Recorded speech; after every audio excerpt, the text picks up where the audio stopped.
हाँ भाई, good evening all of you.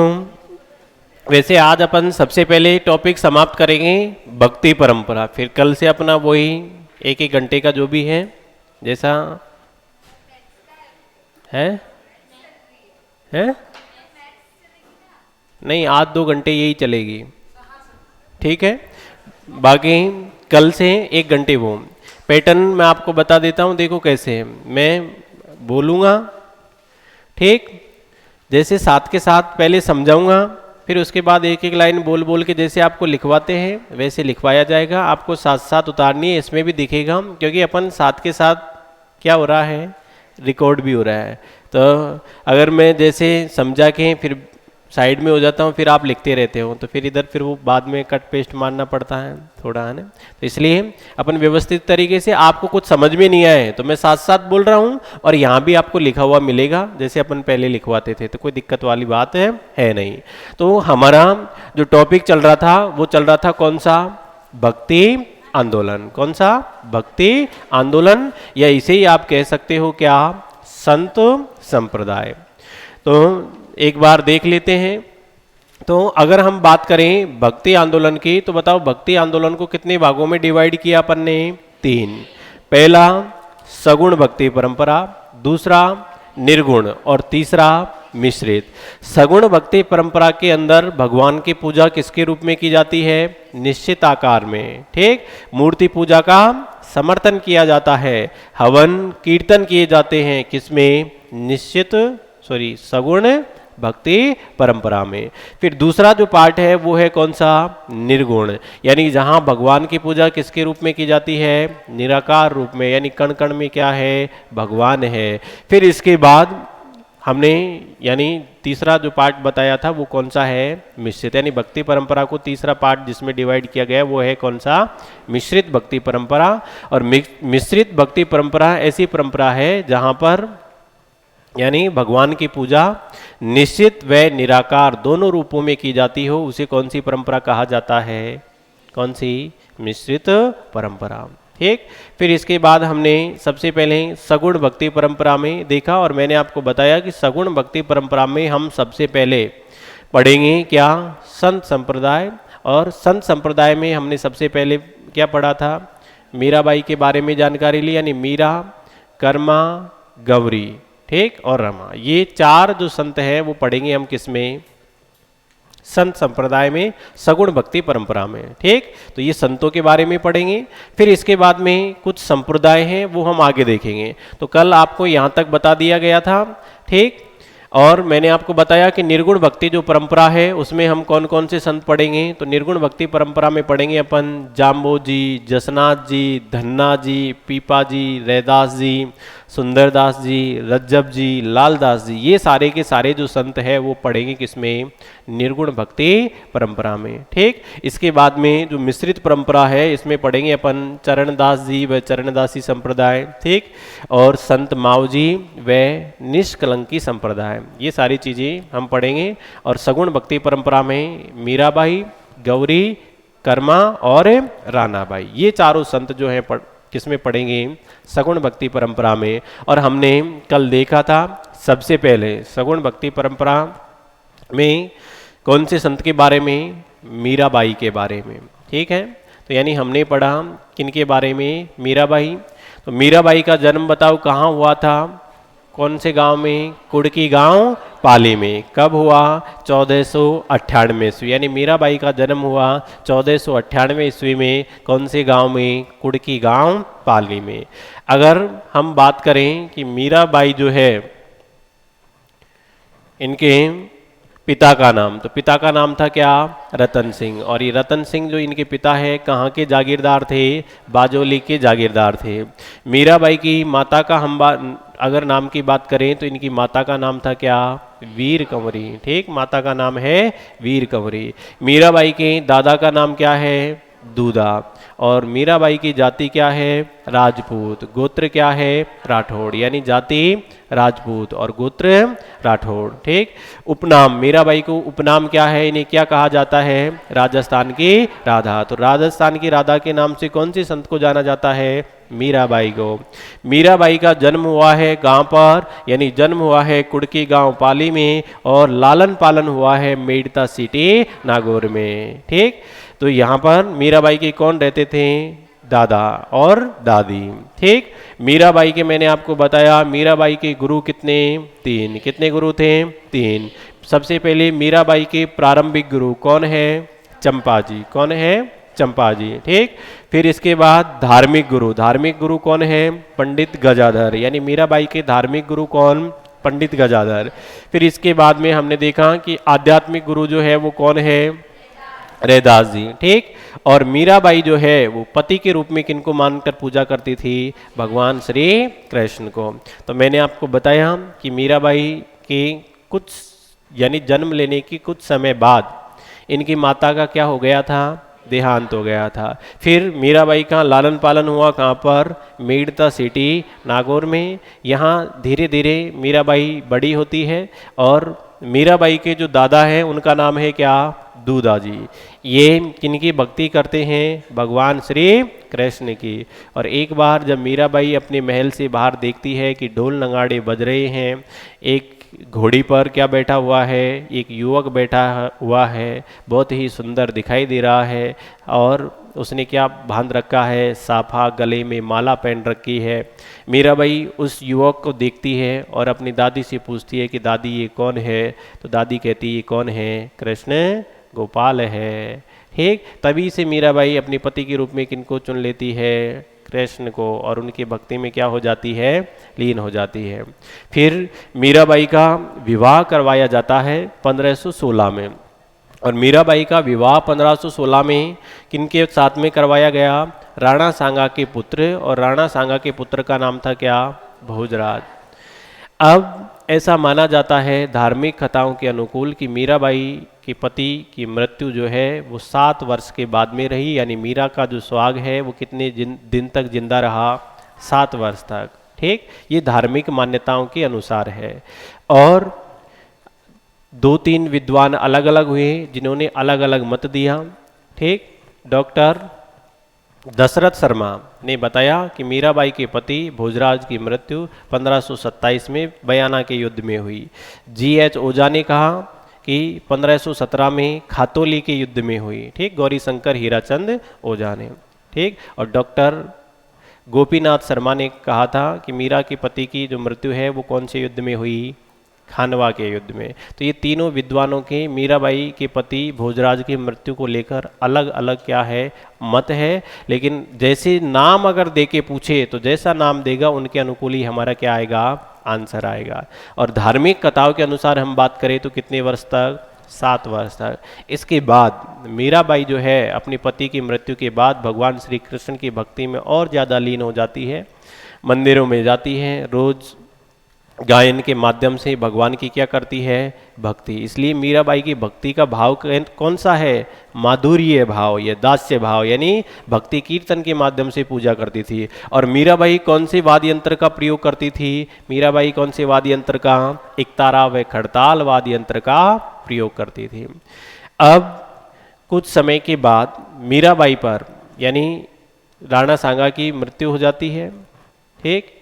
और उनके जो 2 पुत्र थे विक्रमादित्य और उदय सिंह। वैसे राणा सांगा के 4 पुत्र थे। ठीक। लास्ट में बचते हैं कौन? विक्रमादित्य और उदय सिंह।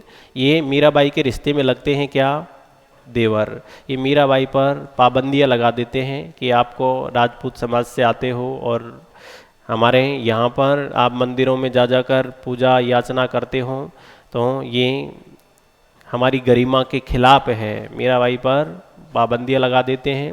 फिर मीराबाई को समझाने के लिए या उदय सिंह और विक्रमादित्य को भी समझाने के लिए कौन आते हैं? कबीरदास जी आते हैं, वो समझाते हैं। और मीराबाई उनके साथ कहाँ चली जाती है? वृंदावन में। ठीक। कुछ दिन तक मीराबाई वृंदावन में भगवान श्री कृष्ण की पूजा याचना करती है। इसके बाद वृंदावन छोड़कर मीराबाई चली जाती है कौन से स्थान पर? यानी एक द्वारिका, वहाँ पर एक रणछोड़राय मंदिर है, ठीक, डकोर नामक स्थान पर पड़ता है द्वारिका गुजरात में।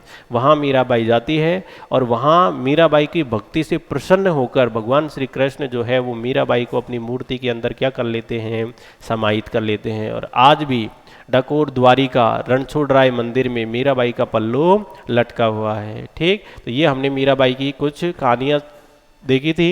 मीराबाई के बचपन का नाम क्या था, पेमल या कसूबाबाई या जयंताबाई, ठीक। और महात्मा गांधी ने मीराबाई को क्या कहा था, भारत की प्रथम सत्याग्रही महिला बताया, ठीक। और डॉक्टर दशरथ शर्मा के अनुसार बताओ भोजराज की मृत्यु कब हुई, 16 फरवरी 1527 में। कौन से युद्ध में हुई, बयाना के युद्ध में।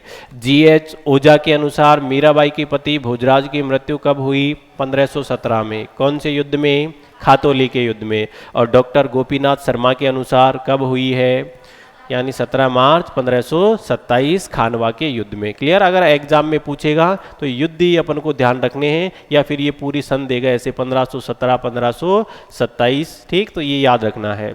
मीराबाई प्रथम साध्वी है जिन पर 2 अक्टूबर 1952 को क्या जारी किया गया, 2 आने का डाक टिकट जारी किया गया, ठीक। और विक्रमादित्य के शासनकाल में कौन आए थे, रैदास जी और तुलसीदास जी आए थे।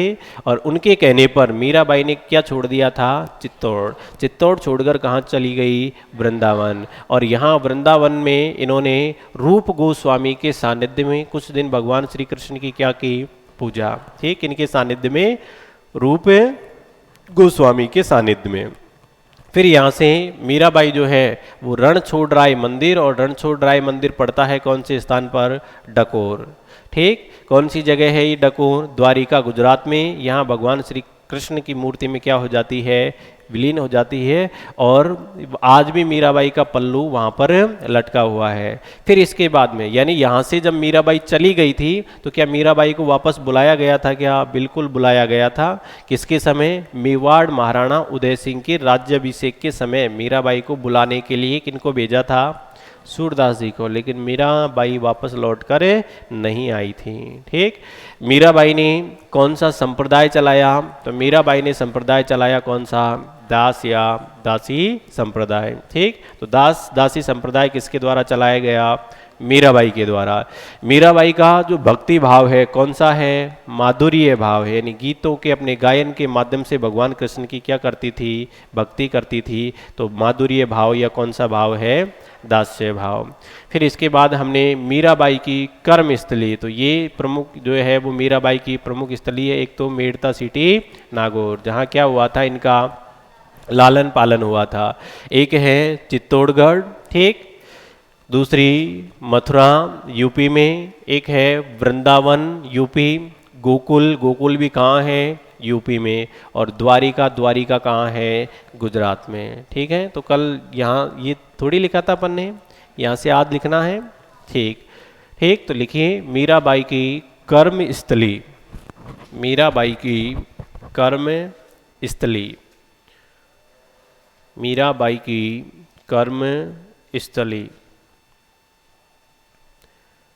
पहली जो है वो है Merta city Nagaur, Merta city Nagaur, Merta city Nagaur. दूसरी जो है वो है चित्तौड़गढ़, चित्तौड़गढ़। तीसरी है मथुरा यूपी, मथुरा, और मथुरा कहाँ पड़ता है, यूपी। चौथे नंबर पे लिखो वृंदावन, वृंदावन, और वृंदावन भी कहाँ पड़ता है, यूपी में, वृंदावन यूपी। पांचवें नंबर पर लिखिए गोकुल, गोकुल, और गोकुल भी कहाँ पड़ता है, यूपी। और छठे नंबर पे लिखिए द्वारिका गुजरात, जहाँ भगवान श्री कृष्ण इनकी भक्ति से प्रसन्न होकर इनको अपने अंदर ही यानी मूर्ति के अंदर क्या कर लेते हैं, समाहित कर लेते हैं। ऐसी ऐसी भक्त शिरोमणियाँ हुई है हमारे राजस्थान में। ठीक, फिर इसके बाद में मीराबाई के मंदिर। अब देखो मीराबाई के वैसे कई स्थानों पर मंदिर है, लेकिन इनका जो मुख्य मंदिर है, बताओ मीराबाई का लालन पालन कहाँ हुआ? मेड़ता सिटी नागौर। इनके दादाजी किसके भक्त थे? कृष्ण के। ठीक, तो मुख्य मंदिर जो है मीराबाई का वो कहाँ है? तो मेड़ता सिटी नागौर में यहाँ मुख्य मंदिर है। और ये जो मुख्य मंदिर है मेड़ता सिटी नागौर वाला, इसका निर्माण करवाया किनके द्वारा? राव दूधा के द्वारा। ठीक, और बचपन में मीराबाई ने इस मंदिर में भगवान कृष्ण की क्या किया करते थे? पूजा किया करते थे। तो लिखिए मुख्य मंदिर, मुख्य मंदिर मेड़ता सिटी नागौर। अब भी तुम्हारा कईयों का लिखने का थोड़ा पैटर्न गलत है ना, तुमको दिखता है तुरंत उतारना शुरू कर देते हो। पहले जो भी आए उसको समझना है ना, क्योंकि अपना रिश्ता कौन सा है? घड़ी डिटर्जेंट पाउडर वाला है। ठीक, पहले इस्तेमाल करो फिर विश्वास करो। तो पहले समझना है, उसके बाद में फिर मैं बोलता भी हूँ वैसे बार बार, और लिखा हुआ भी दिख रहा है, तो दोनों आसान काम है। तो फिर आपको उतारना है, जब यहाँ स्टार्टिंग में बताई तब अपन को समझना है। तो मुख्य मंदिर कहाँ है मीराबाई का? मेड़ता सिटी नागौर। ठीक, और यहाँ मीराबाई जो है वो बचपन में क्या करती थी? भगवान की पूजा करती थी। क्लियर है? उतार लिया यहाँ तक? तो यहाँ पर मीराबाई बचपन में भगवान श्री कृष्ण की पूजा किया करते थे।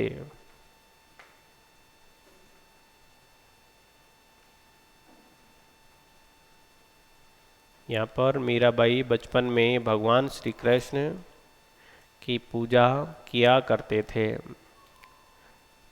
क्लियर है?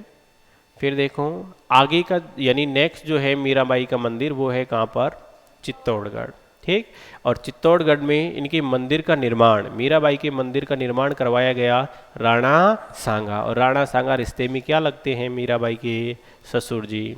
ठीक, और यहाँ से ये जो चित्तौड़गढ़ का, पहले समझना उतारना बाद में, यहाँ ये चित्तौड़गढ़ में जो मंदिर बनवाया था किनके द्वारा बनवाया गया?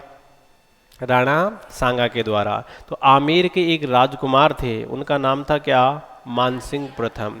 मानसिंह प्रथम यहाँ से कृष्ण भगवान की मूर्ति को उठाकर ले गए। ठीक, इस मंदिर में आज भी कोई मूर्ति नहीं है। कौन ले गई मूर्ति को?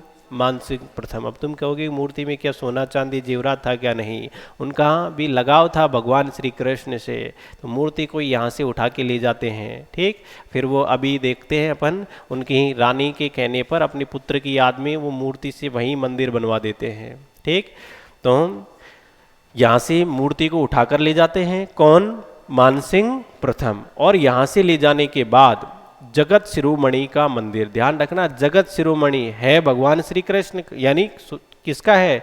मीराबाई का है। मूर्ति किसकी है? कृष्ण की है। ठीक, तो नाम किससे पड़ रहा है? जगत शिरोमणि। तो जगत शिरोमणि जो ये मंदिर है ये कौन से स्थान पर? आमेर। आमेर कहाँ है? जयपुर में। यहाँ से ये मूर्ति को यहाँ ले जाते हैं, और यहाँ ले जाने के बाद मानसिंह प्रथम की रानी थी, रानी का नाम क्या है? कनकावती। कनकावती ने अपने पुत्र की याद में यहाँ मंदिर का निर्माण करवाया। ठीक, तो जगत शिरोमणि मंदिर का निर्माण किनके द्वारा करवाया गया? मानसिंह प्रथम की रानी, रानी का नाम है क्या? कनकावती। इन्होंने अपने पुत्र की याद में इस मंदिर का क्या करवाया था? निर्माण करवाया था। क्लियर है? और अभी जैसे मैंने बताया कि मीराबाई चित्तौड़गढ़ में जिस कृष्ण भगवान की मूर्ति की पूजा किया करते थे वही मूर्ति अब इस मंदिर में है। ठीक, कौन से मंदिर में है? जगत शिरोमणि का मंदिर। किसका मंदिर है ये? श्री कृष्ण का। ठीक है, यानी मूर्ति किसकी लगी हुई है? श्री कृष्ण की। ठीक, वैसे आएगा किसमें? मीराबाई के मंदिर में, क्योंकि मीराबाई तो पूजती थी भगवान की मूर्ति को। ठीक, तो ये मीराबाई की क्या है? मंदिर है। उतारिए। तो नेक्स्ट मंदिर जो है मीराबाई का वो है चित्तौड़गढ़। ठीक, ऐसे नहीं पूछेगा एग्जाम में कि श्री कृष्ण का मंदिर जगत शिरोमणि कहाँ है, वो मीराबाई का मंदिर कहाँ स्थित है, फिर ये अपन को जगत शिरोमणि मंदिर आमेर जयपुर। ठीक, तो यहाँ भी क्या है, मीराबाई का मंदिर है। ठीक है, तो चित्तौड़गढ़ और यहाँ के मंदिर का निर्माण करवाया किनके द्वारा, राणा सांगा के द्वारा। तो चित्तौड़गढ़ का निर्माण किसने करवाया मंदिर का, राणा सांगा के द्वारा। नेक्स्ट लाइन में लिखूं, आमेर के शासक, आमेर के शासक मानसिंह प्रथम, आमेर के शासक मानसिंह प्रथम यहाँ से कृष्ण भगवान की मूर्ति, यहाँ से कृष्ण भगवान की मूर्ति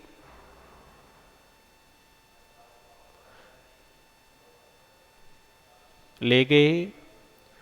वर्तमान में इस मंदिर में कोई भी मूर्ति नहीं है, वर्तमान में इस मंदिर में कोई भी मूर्ति नहीं है। तो कौन सा मंदिर है ऐसा जहाँ कोई मूर्ति नहीं है और भगवान श्री कृष्ण की पूजा होती है, तो वो कौन सा है, चित्तौड़गढ़। और यहाँ से मूर्ति ले जाने के बाद इन्होंने मंदिर बनाया कौन सा, जगत शिरोमणि का मंदिर। और जगत शिरोमणि का मंदिर जो है वो कहाँ स्थित है, आमेर जयपुर में, यानी जगत शिरोमणि मंदिर। और जगत शिरोमणि मंदिर जो है वो कहाँ है, आमेर जयपुर।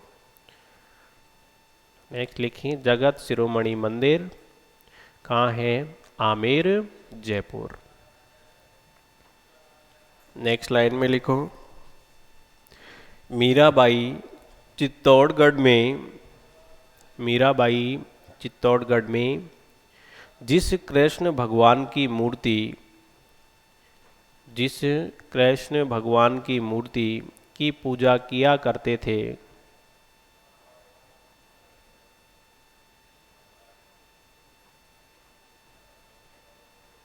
उसी मूर्ति का या वही मूर्ति यहाँ स्थापित की गई या इसी मंदिर में लगी हुई है। और किन के द्वारा लगाई गई, तो यानी मानसिंह प्रथम की रानी जिसका नाम है क्या, कनकावती। और कनकावती ने किसकी याद में, अपने पुत्र की याद में इसका निर्माण करवाया।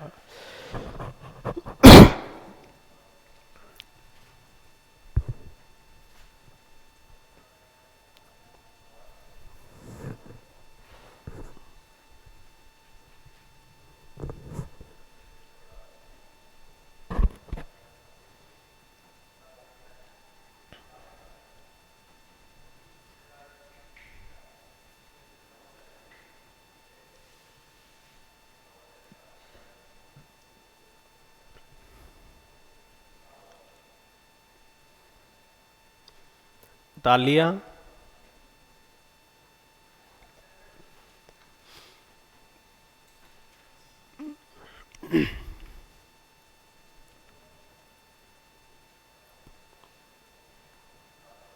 उतार लिया है।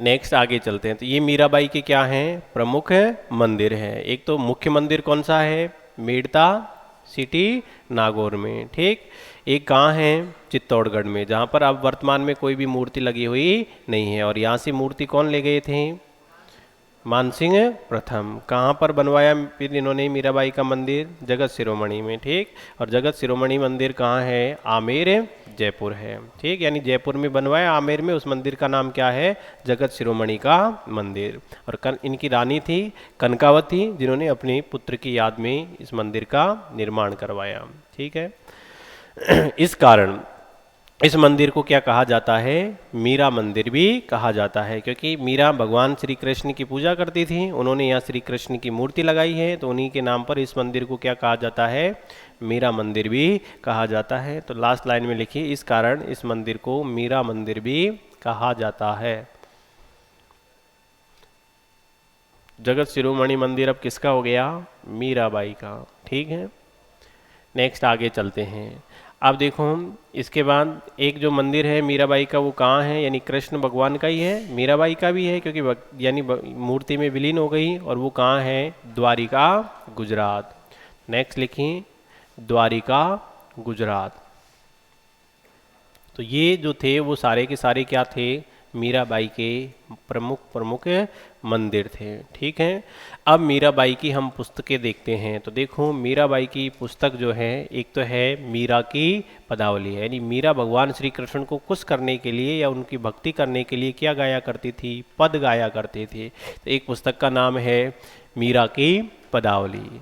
एक है गीत गोविंद, यानी क्या गायन करती थी, गीत। एक है रुक्मणी मंगल, एक है सत्य भामारो रूषणो, और एक है कृष्ण कृष्ण। ये मीराबाई की क्या है, पुस्तकें हैं। तो हेडिंग लगाओ मीराबाई की पुस्तकें।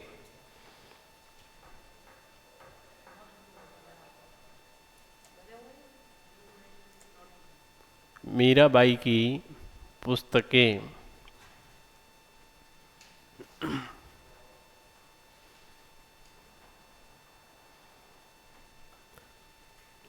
पुस्तकें हैं, एक तो मीरा की पदावली, मीरा की पदावली, मीरा की पदावली, गीत गोविंद, गीत गोविंद, मीरा की पदावली। दूसरी पुस्तक है गीत गोविंद। एक है रुक्मणी मंगल, रुक्मणी मंगल। नेक्स्ट अगली जो पुस्तक है वो है सत्य भामारो रूषणो, सत्य भामारो रूषणो। तो अगर एग्जाम में ऐसे दे देता है कि बताइए सत्य भामारो रूषणो किसकी पुस्तक है, तो आंसर क्या होगा, मीराबाई की। ठीक है, और एक है कौन सी, कृष्ण कृष्ण। अब ये जो पुस्तक है ये कौन सी भाषा में लिखी गई है, यानी ब्रज भाषा में। ठीक ठीक, अब देखो मीरा जो है यानी ये लिखी हुई तो वैसे मूल रूप से तो कौन सी भाषा में है, मारवाड़ी में, यानी लिखी कौन सी में है, मारवाड़ी में। अब मीराबाई ब्रज में गई थी और गुजरात में भी गई थी भगवान कृष्ण की भक्ति करने के लिए, इसलिए ये भाषा पर थोड़ा थोड़ा जो प्रभाव पड़ा वो कौन कौन सी भाषा का पड़ा, ब्रज भाषा का और गुजराती का। ध्यान रखना मूल भाषा तो जो है इस पुस्तक, इन जो सारी पुस्तकें हैं उन सब की कौन सी है, मारवाड़ी। ठीक, तो लिखो लास्ट में, यानी भाषा, भाषा कौन सी है, मारवाड़ी। इन सभी पुस्तकों की भाषा कौन सी है, मारवाड़ी। सारी पुस्तकों की भाषा क्या है, मारवाड़ी। और इस मारवाड़ी भाषा पर प्रभाव पड़ा कौन कौन सी भाषा का, ब्रज और गुजराती का। तो प्रभाव पड़ा कौन सी भाषा का, ब्रज व गुजराती। प्रभाव पड़ा है कौन सी भाषा का, ब्रज व गुजराती का। ठीक, नेक्स्ट जो मीराबाई की पुस्तक है वो है कौन सी, नरसिंह मायरो। और ये नरसिंह मायरो है, इस पुस्तक के लेखन में सहायता की किनके द्वारा, रत्ना खाती के द्वारा। यानी पुस्तक किनकी है, मीराबाई की है, लेकिन इस पुस्तक को लिखने में जिन्होंने सहायता की वो कौन थे, रत्ना खाती। और ये नरसिंह मायरो जो है वो कौन सी भाषा में, ब्रज भाषा में, यानी कौन सी भाषा में है, ब्रज भाषा में। ठीक, तो लिखो नरसिंह मायरो, ये भी क्या है, मीराबाई की पुस्तक है। लिखो नरसिंह मायरो, नरसिंह मायरो। और ये नरसिंह जो मायरो है वो कौन सी भाषा में है, ब्रज भाषा में। ठीक, यानी भाषा कौन सी है, ब्रज।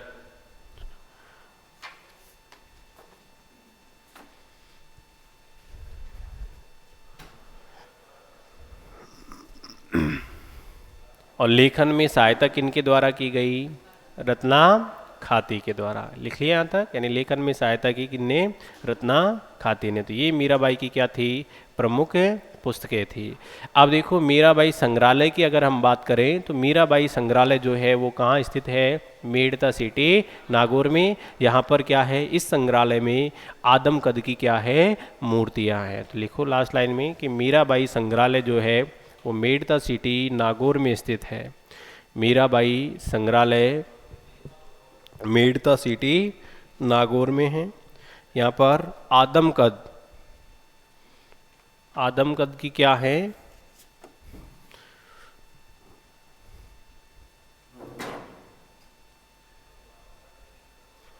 आदमकद की मूर्तियां हैं। आदमकद का मतलब आदमी के समान, ठीक। तो आदमकद की क्या है, मूर्तियां। बता लिया। तो बताऊं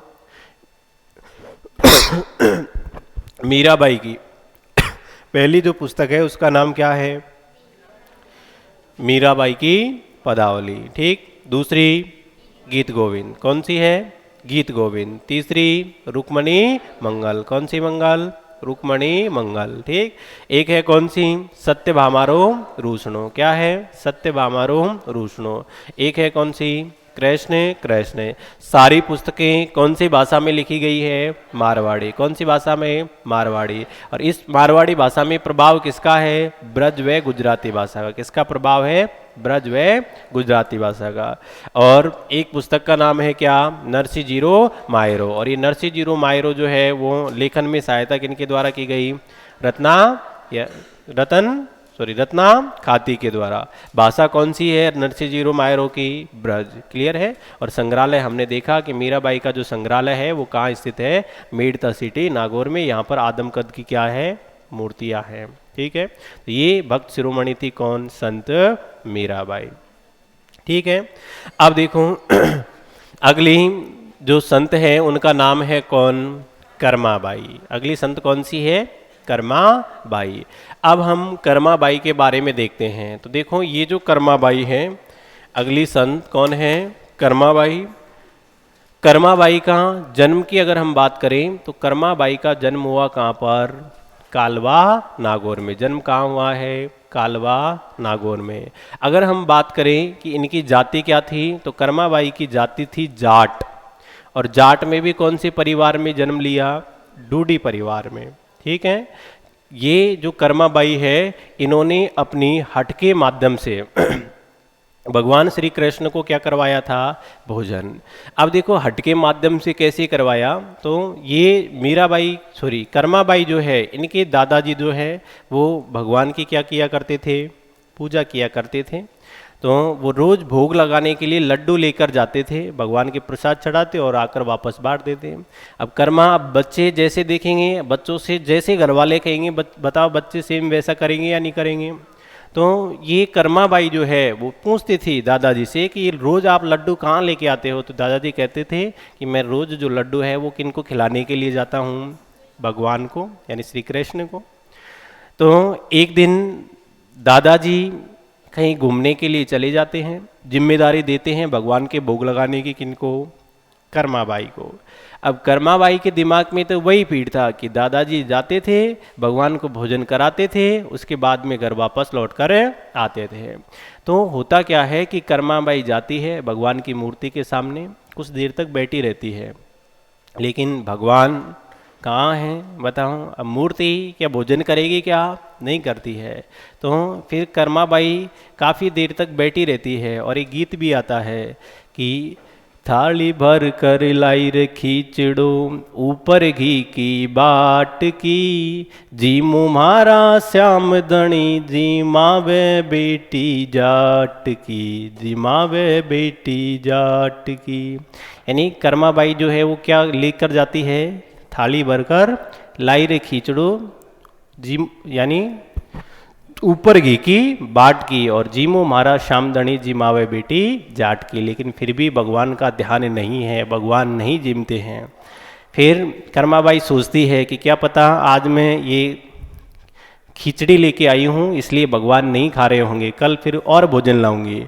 तो फिर कर्माबाई कहती है कि आज खिलाऊँ तनर खिचड़ो, काल राबड़ी खाट की, जी मुमारा श्याम धनी जी मावे बेटी जाट की, जी मावे बेटी जाट की।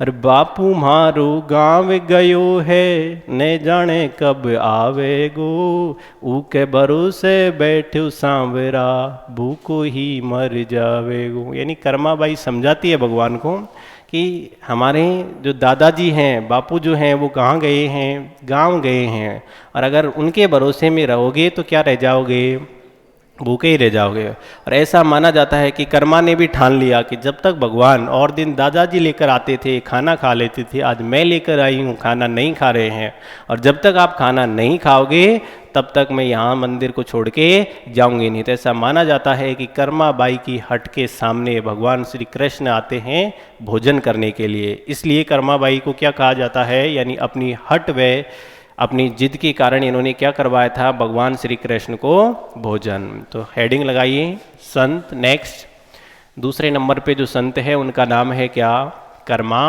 बाई। तो लिखो संत कर्मा बाई। और कर्मा बाई का जो जन्म हुआ वो कहाँ हुआ, कालवा नागौर में। जन्म कालवा नागौर, जन्म हुआ है कहाँ पर, कालवा नागौर। जाति जाट, जाति जाट। और जाट में कौन से परिवार में जन्म लिया, डूडी परिवार में, डूडी परिवार में। और लास्ट लिखे यानी अपनी हट वे अपनी जिद से भगवान श्री कृष्ण, अपनी हट वे अपनी जिद से भगवान श्री कृष्ण को भोजन करवाने वाली संत, अपनी हट व जिद से भगवान श्री कृष्ण को भोजन करवाने वाली संत। तो कौन है, कौन है, कर्माबाई। कौन सी संत है जिन्होंने अपनी हट से भगवान श्री कृष्ण को भोजन करवाया, तो वो है संत शिरोमणि, कौन है, कर्माबाई। तो ये थी हमारी संत कौन सी, कर्माबाई। अब देखो अगली जो संत है उनका नाम है क्या, गौरीबाई। क्या नाम है, गौरीबाई। और गौरीबाई का संबंध जो है वो कहाँ से है, डूंगरपुर से है। ठीक, यानी आप लोगों की क्या लगती होगी रिश्ते में, गौरीबाई बुआ जी। क्या थी तुम्हारी, बुआ जी। ठीक, तो गौरीबाई का जन्म कहाँ हुआ है, डूंगरपुर में। ठीक, अब देखो गौरीबाई का जो विवाह है, इनका विवाह भी अल्प आयु में हुआ था, यानी कितने आयु में हो गया था, 6 वर्ष की आयु में। और ऐसा माना जाता है कि गौरीबाई का जो सुहाग है वो भी कितने दिन तक जिंदा रहा, 7 दिन तक। ठीक, यानी इनके पति की 7 दिन के बाद में क्या हो जाती है, मृत्यु। इन्हें गौरीबाई को वागड़ की क्या कहा जाता है, मीरा। राजस्थान की मीरा कौन है, राजस्थान की क्या है वो, राधा है। ठीक, ये वागड़ की क्या है, मीरा है। ठीक है, इनको क्यों कहा जाता है, क्योंकि मीरा का जन्म हुआ 1498 में, उनके बाद में इनका जन्म हुआ किनका, गौरीबाई का। और गौरीबाई भी जो है वो मीराबाई की तरह भगवान श्री कृष्ण की क्या करती थी, भक्ति करती थी। लोग बाग जो है वो गौरीबाई की भक्ति से प्रभावित थे। और यहाँ के शासक थे जिनका नाम था क्या, डूंगरपुर के शासक थे उस समय जिनका नाम था क्या, शिव सिंह। तो शिव सिंह ने जब गौरीबाई को देखा, इनकी भक्ति परंपरा को देखा, तो शिव सिंह इनकी भक्ति से प्रभावित होकर शिव सिंह ने क्या बनवाया था, इनके लिए एक मंदिर बनवाया, जिसे कौन सा मंदिर कहा जाता है, बाल मुकुंद मंदिर। यानी शिव सिंह ने बाल मुकुंद मंदिर बनवाया और यहीं पे फिर गौरीबाई जो है वो जीवन पर्यंत भगवान श्री कृष्ण की क्या करती रही, भक्ति। एक बार गौरीबाई के बाद में 5 संत आए थे, तो उन्होंने गौरीबाई की भक्ति परंपरा को देखा, तो उन संतों ने कहा कि मीराबाई जो पहले भक्ति करके गई थी, हो सकता है उस भक्ति में कुछ थोड़ी बहुत चूक रह गई हो, उस भक्ति को पूरा करने के लिए वापस मीराबाई ने क्या लिया है, जन्म लिया है। ठीक, तो इसलिए इन्हें क्या कहा जाता है, वागड़ की मीरा। तो वागड़ की मीरा किनको कहा जाता है, गौरीबाई को। तो उतारिए हेडिंग लिखो, संत गौरीबाई। संत गौरीबाई। और गौरी बाई का जन्म हुआ कहाँ? डूंगरपुर। गौरी बाई का जन्म जो है वो कहाँ हुआ है? डूंगरपुर में। विवाह हुआ कितने वर्ष की आयु में? 6 वर्ष की आयु में। विवाह 6 वर्ष की आयु में।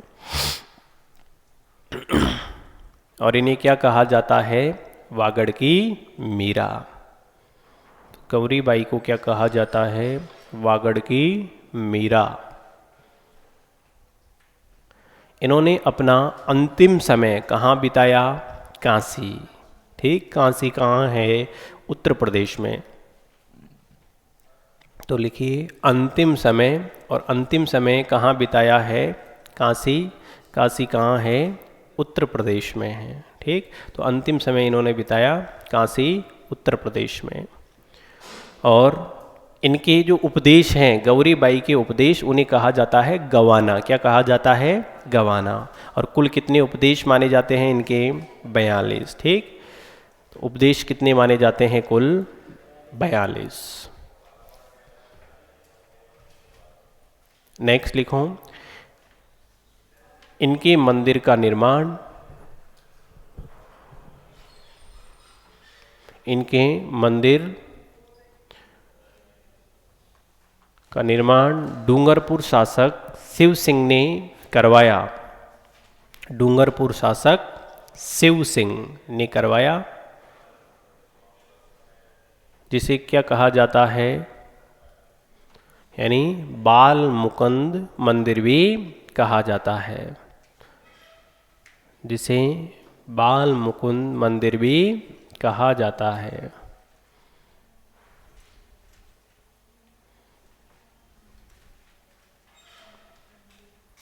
तो ये थी कौन? संत शिरोमणि गौरी बाई। अब देखो अगली जो संत है वो कौन है? राना बाई। तो अगली संत कौन है? राना बाई। अब राना बाई को हम देखते हैं। कर्मा बाई ने तो अपनी हट के माध्यम से भगवान श्री कृष्ण को क्या करवाया था? भोजन। और ये जो है कौन? राना बाई। ये एक ऐसी संत शिरोमणि थी कि भगवान इनकी भक्ति से प्रसन्न होकर भगवान खुद एक सेवक के रूप में बनकर इनकी भगवान ने क्या की थी? सेवा की थी। ठीक, कौन कहता है कि भगवान आता ही नहीं, कोई राना बाई की तरह बुलाता ही नहीं? तो इनका जन्म स्थान जो है वो कहाँ है? हरनावा नागौर। ठीक, राना बाई का जन्म स्थान कहाँ है? हरनावा नागौर में। और इनके पिता का नाम क्या था? जालिम सिंह। जाति क्या है? जाट। ठीक, राना बाई की जाति क्या है? जाट। पिता क्या है? जालिम सिंह। क्या है? जालिम सिंह। ठीक, गुरु, इनके गुरु का नाम क्या था?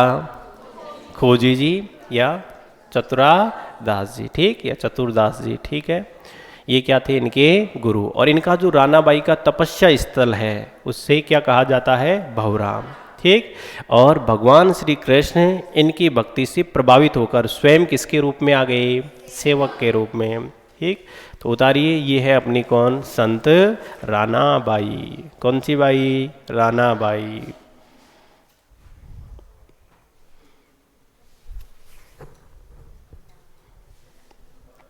तो राना बाई का लिखो जन्म स्थान। राना बाई का जन्म स्थान,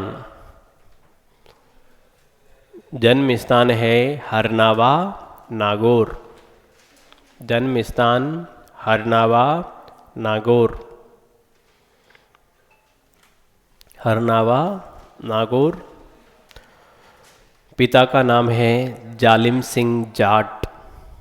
पिता जालिम सिंह जाट। इनके गुरु का नाम लिखिए खोजी जी।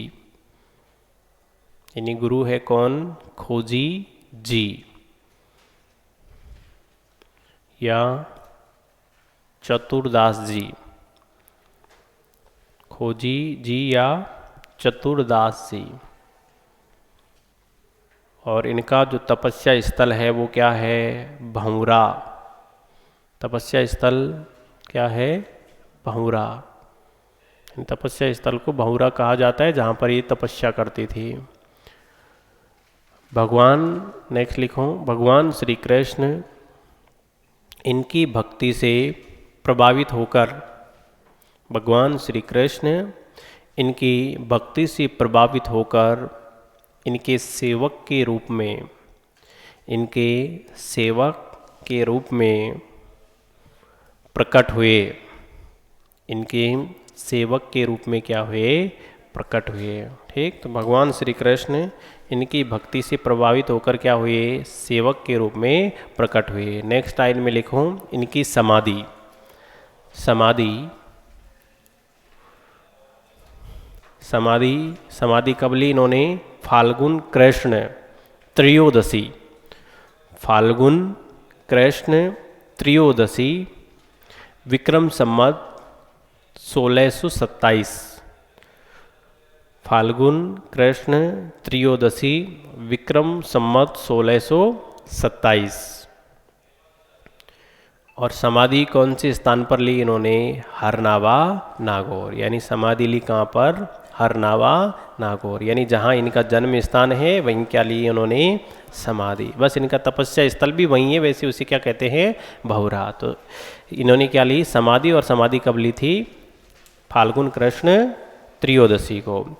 इनका मेला, रानाबाई का मेला भी भरता है, और मेला कब भरता है, भाद्रपद व माघ कृष्ण त्रयोदशी व चतुर्दशी को। तो लिखो मेला, मेला, और मेला भरता है कब, भाद्रपद व माघ कृष्ण त्रयोदशी व चतुर्दशी को क्या बढ़ता है, मेला। ये कौन थी, संत शिरोमणि कौन है, रानाबाई।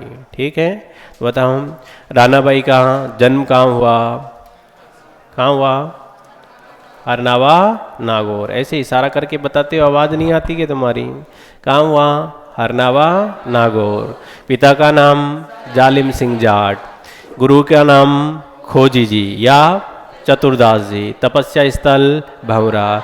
और ये रानाबाई ऐसी संत है जिनकी सेवा में भगवान श्री कृष्ण स्वयं क्या हो गए थे, सेवक के रूप में तैयार हो गए थे। ठीक है, इनका मेला कब बढ़ता है, भाद्रपद व माघ कृष्ण त्रयोदशी व चतुर्दशी को। तो ये है कौन, संत शिरोमणि रानाबाई। और नेक्स्ट लाइन में लिखिए, रानाबाई के इतिहास की जानकारी, रानाबाई के इतिहास की जानकारी,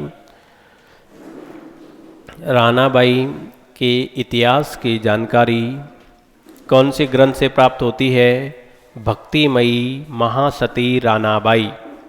रानाबाई के ग्रंथ की जानकारी कौन सा है, भक्तिमयी महासती रानाबाई, जो किसके द्वारा लिखा गया, विजय नाहर। और विजय नाहर कहाँ के हैं, जयपुर के हैं। इससे इनकी हमें जानकारी मिलती है।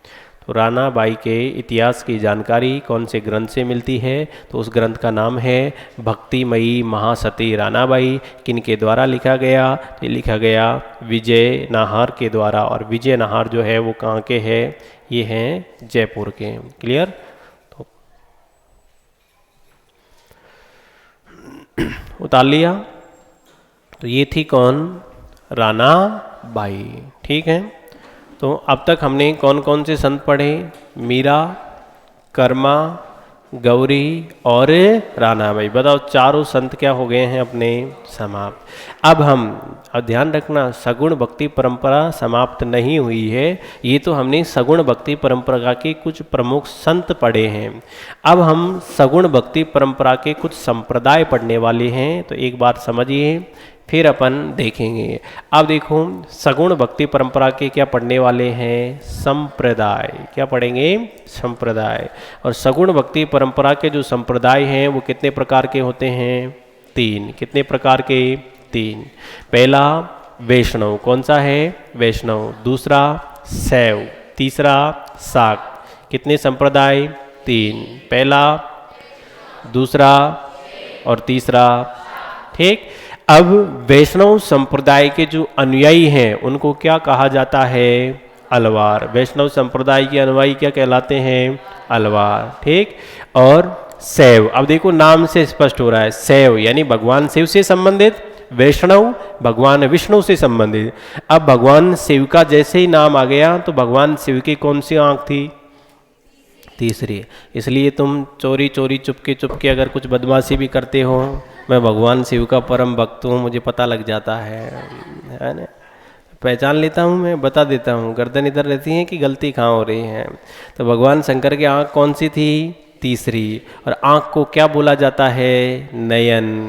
क्या बोला जाता है? नयन। तो भगवान शिव के अनुयायी जो होंगे, नयन, नयन से क्या बन गया? नैनार। बताओ आप बोलोगे क्या? जब नैनार याद रहेगा, नैना याद रहेगी, नैना, तो यार पीछे का अपने आप ही हो जाएगा। ठीक, तो क्या हो गया? नैनार। क्लियर है? बाकी ये याद है तो अलवार अपन को अपने आप रह जाएगा। ठीक। अब शाक्त संप्रदाय जो है इसमें देवियों की पूजा की जाती है। वैसे हमारे राजस्थान में इस शाक्त संप्रदाय का कोई प्रचलन नहीं है, इसलिए हम शाक्त संप्रदाय के बारे में नहीं पढ़ेंगे। ठीक। वैसे ही शाक्त संप्रदाय में एक जोगनिया माता जबलपुर है, बाकी हमको कुछ पढ़ना नहीं है इनके बारे में। हमको ये दो संप्रदाय पढ़ने हैं, एक तो वैष्णव और एक शैव। अब वैष्णव संप्रदाय की भी हम बात करें तो वैष्णव संप्रदाय में भी कुल कितने संप्रदाय पढ़ेंगे? 4। कितने पढ़ेंगे? 4। पहला निम्बार्क संप्रदाय, कौन सा है? निम्बार्क। दूसरा रामानंदी, तीसरा गौड़ीय, और चौथा पढ़ेंगे कौन सा? वल्लभ संप्रदाय। ठीक। यानी वैष्णव संप्रदाय में हम कितने संप्रदाय पढ़ेंगे? 4। पहला निम्बार्क, दूसरा रामानंदी, तीसरा गौड़ीय और चौथा वल्लभ संप्रदाय। इसके बाद हम शैव में पढ़ेंगे कौन से? नाथ संप्रदाय, पाशुपात संप्रदाय और एक कौन है? कपालिक संप्रदाय। ये पढ़ेंगे किसमें? शैव संप्रदाय में। क्लियर है? तो सबसे पहले हम पढ़ेंगे कौन से संप्रदाय के बारे में? वैष्णव संप्रदाय। ठीक। फिर अब देखो वैष्णव संप्रदाय के संस्थापक जो है वो कौन है? यमुनाचार्य। भगवान विष्णु नहीं है, कौन है? यमुनाचार्य जी। अब वैसे अपने यहाँ जो दक्षिण भारत है उसमें भक्ति आंदोलन की जो अलग जगाने वाले थे उनका नाम है क्या? शंकराचार्य। यानी दक्षिण भारत में भक्ति आंदोलन के जनक कौन माने जाते हैं? शंकराचार्य माने जाते हैं। और शंकराचार्य जी के ने यहाँ दक्षिण भारत में आकर कितनी पीठें स्थापित की? भक्ति परंपरा को बढ़ाने के लिए 4 पीठें स्थापित की, चारों दिशाओं में। कितनी पीठ स्थापित की? 4, चारों दिशाओं में। अब देखो एक तो इनके द्वारा कौन सी पीठ? उत्तरी पीठ, यानी कौन सी दिशा में है? उत्तर दिशा में। और उत्तरी पीठ कहाँ स्थापित की गई? केदारनाथ जी। और केदारनाथ जी कहाँ है? उत्तराखंड में है। एक जगन्नाथपुरी, और जगन्नाथपुरी कहाँ है? उड़ीसा में। जगन्नाथपुरी कहाँ है? उड़ीसा में। कौन सी पीठ है? दिशा कौन सी है? पूर्वी। ठीक। तो ये कौन सी पीठ है? पूर्वी पीठ है। पूर्वी पीठ कौन से स्थान पर? यानी जगन्नाथपुरी उड़ीसा। ये वाली दिशा कौन सी? दक्षिण। तो दक्षिणी पीठ जो है वो कहाँ है? मसूर कर्नाटक। दक्षिणी पीठ कहाँ है? मसूर कर्नाटक। और ये वाली दिशा कौन सी हो जाएगी? कौन सी होगी? पश्चिम। और पश्चिमी जो पीठ है वो कहाँ है? द्वारिका गुजरात में। तो इन्होंने कुल कितनी पीठें स्थापित की? 4। तो हेडिंग लगाइए। हैं? नोट करने का था, सीधी हेडिंग लगा लो। वो तीनों ही पढ़ेंगे अब। ठीक। तो यानी संत संप्रदाय जो पढ़ रहे हैं वो 3 प्रकार के, वैष्णव, शैव और कौन सा बताया था? शाक्त। ठीक। तो हेडिंग लगाओ नंबर 1 पे वैष्णव पढ़ रहे हैं, पर वो तीनों ही पढ़ाएंगे, चिंता मत करो। तो एक हेडिंग लगाइए वैष्णव संप्रदाय। वैष्णव संप्रदाय, वो सारी चीज़ें लिखेंगे, वो शॉर्ट में समझाया था अपन ने संक्षिप्त रूप से, उनमें अब डिटेल से बात करेंगे, घबराने की जरूरत कतई नहीं है। वैष्णव संप्रदाय के संस्थापक कौन है? यमुनाचार्य जी। वैष्णव संप्रदाय के संस्थापक है कौन? यमुनाचार्य जी।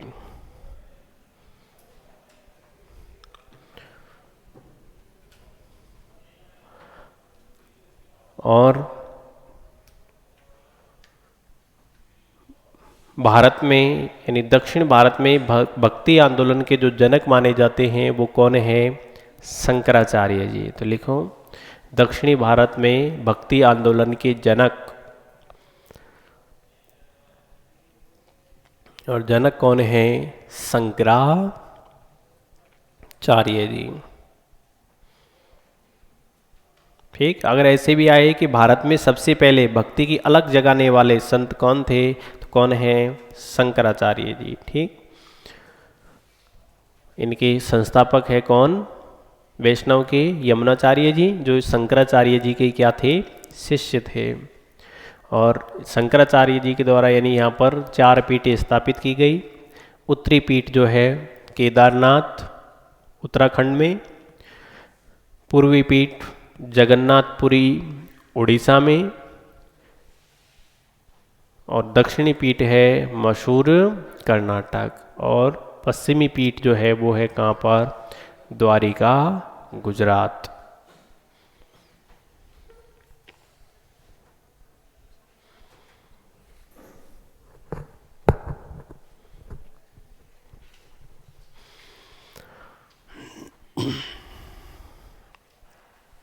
आप लोगों की अटेंडेंस सबकी कंप्लीट हो गई क्या?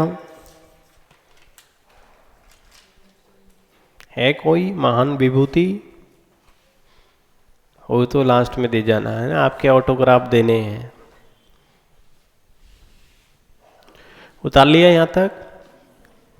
चलो नेक्स्ट देखते हैं। अब देखो, सबसे पहले हेडिंग लगानी है अपन को, यानी वैष्णव संप्रदाय में हमने बताया कि हम कितने संप्रदाय पढ़ेंगे? 4 में सबसे पहले हेडिंग वैष्णव संप्रदाय, और वैष्णव में कौन से संप्रदाय पढ़ने वाले हैं अपन? निम्बार्क संप्रदाय। तो नंबर 1 पे हेडिंग लगाइए, निम्बार्क संप्रदाय।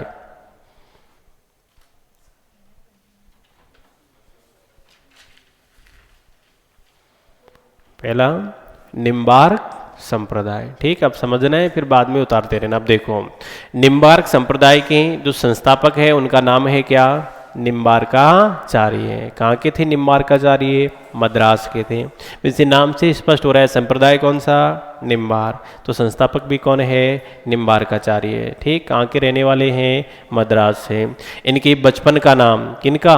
निम्बार्काचार्य के बचपन का नाम क्या था? भास्कर। इनके गुरु थे कौन? नारद मुनि। ठीक, गुरु कौन है? नारद मुनि। तुम में से भी बहुत से के गुरु क्या है? नारद मुनि। इन्होंने ग्रंथ लिखा कौन सा? वेदांत परिजात। ठीक, ये इनका क्या था? ग्रंथ था इनके गुरु का। इन्होंने सिद्धांत दिया, निम्बार्काचार्य जी ने सिद्धांत था भेदय भेदय या द्वैतवाद, यानी आत्मा और परमात्मा दोनों क्या है? अलग है, द्वैतवाद है। ठीक, तो सिद्धांत क्या है इनका? भेदय भेदय या द्वैतवाद। इन्हें क्या कहा जाता है? निम्बार्काचार्य जी को ज्ञान मार्गी संत कहा जाता है।